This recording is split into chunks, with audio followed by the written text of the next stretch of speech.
Assalamualaikum students, I am your English teacher. I hope you all are doing well. Now I start the lecture. आज जो हम poem पढ़ेंगे उसका नाम है home and love.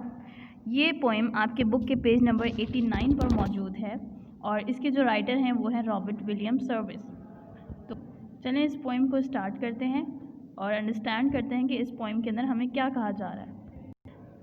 Just home and love, the words are small, 4 little letters unto each, and yet you will not find in all the wide and gracious range of speech two more so tenderly complete.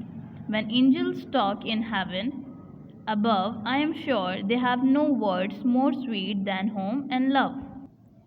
Students, in a first stanza, poet हमें ये कहना चाह रहा है कि home and love the words are small. Home and love ये दोनों word जो हैं वो छोटे वर्ड्स हैं, स्मॉल वर्ड्स हैं और इन दोनों वर्ड्स के अंदर 4 लेटर्स आते हैं। हमारे पास वर्ड्स की जो इतनी बड़ी रेंज है, वो जो वाइड रेंज है हमारे पास, ग्रेशियस रेंज ऑफ स्पीच, इसमें हमें ये बताया जा रहा है कि हमारे पास वर्ड्स की जो इतनी बड़ी रेंज है, इस रेंज के अंदर पोइट ये कह रहे हैं कि आपको इस जैसे होम एंड लव जैसे मीठे अल्फाज आपको नहीं मिलेंगे। ये दोनों एक दूसरे के साथ बिल्कुल मुकम्मल हैं, यानी ये दोनों एक दूसरे के साथ बिल्कुल अटैच हैं। और I am sure when angels talk in heaven above, I am sure they have no words more sweet than home and love. In 3 lines के अंदर पोइट ये कहना चाह रहे हैं कि जब फरिश्ते जन्नत में बात करते होंगे तो मुझे यकीन है कि उन्हें इससे ज़्यादा मीठे अल्फाज नहीं मिल सकते। Home and love. Okay, in a second stanza, just home and love, it's hard to guess which of the two were best to gain.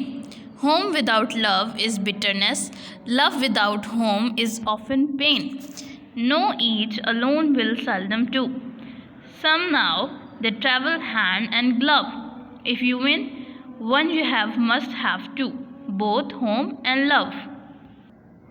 Students, second stanza में पोइट हमें ये बताने की कोशिश कर रहे हैं कि इस बात का अंदाज़ा लगाना मुश्किल है कि इन दोनों में से कौन सा वर्ड जो है वो बेस्ट है।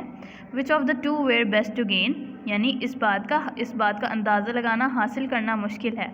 Home without love is bitterness, यानी एक घर बग़ैर प्यार के बहुत, यहाँ पे जो बिटरनेस का जो वर्ड है कड़वा और तल्ख इसके मायने हैं।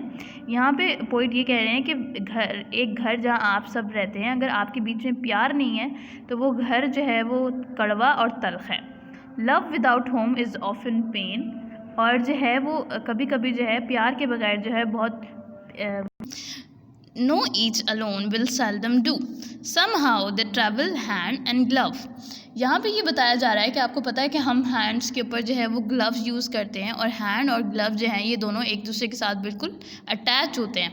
इसी तरह पोइट जो है होम एंड लव को एक दूसरे के साथ अटैच करते हुए कहते हैं कि ये दोनों वर्ड जो हैं ये दोनों एक दूसरे के साथ मुकम्मल हैं और ये दोनों एक दूसरे के बगैर नहीं रह सकते। In a third and final stanza, and if you have both, well, then I am sure you out to sing the whole day long. It doesn't matter if you are poor, with these to make divine your song. And so I praisefully repeat, when angels talk in heaven above, there are no words more simply sweet than home and love. Final stanza में students हमें poet ये बताने की कर रहा है कि अगर आपके पास ये दोनों हैं, home and love, you ought to sing the whole day, और आप जो है वो पूरा दिन गुनगुना सकते हैं। It doesn't matter if you are poor, इससे कोई फ़र्क नहीं पड़ता कि अगर आप गरीब हैं। और मैं ये दोबारा रिपीट करता हूँ प्रेसफुली, यानी तारीफ़ के साथ, कि when angels talks in heaven above, यानी फरिश्ते जब जन्नत में बात करते होंगे, there are no words more simply sweet, और इससे ज़्यादा सादा और स्वीट जो हैं वो यानी मीठे अल्फाज जो हैं वो नहीं मिलेंगे than home and love. Generally basically class इस पोइम के अंदर जो है वो हमें पोइट जो है ये बताने की कोशिश कर रहा है कि अगर आप एक घर में रहते हैं और उस घर में होम एंड लव यानी आप लोगों के बीच में प्यार और मोहब्बत है, तो वो घर जो है वो एक जन्नत की तरह है। आई होप आपको ये पोइम समझ आ गई होगी। आप लोगों ने इस पोइम को रीड करना है और अंडरस्टैंड करने की कोशिश करनी है। Thank you.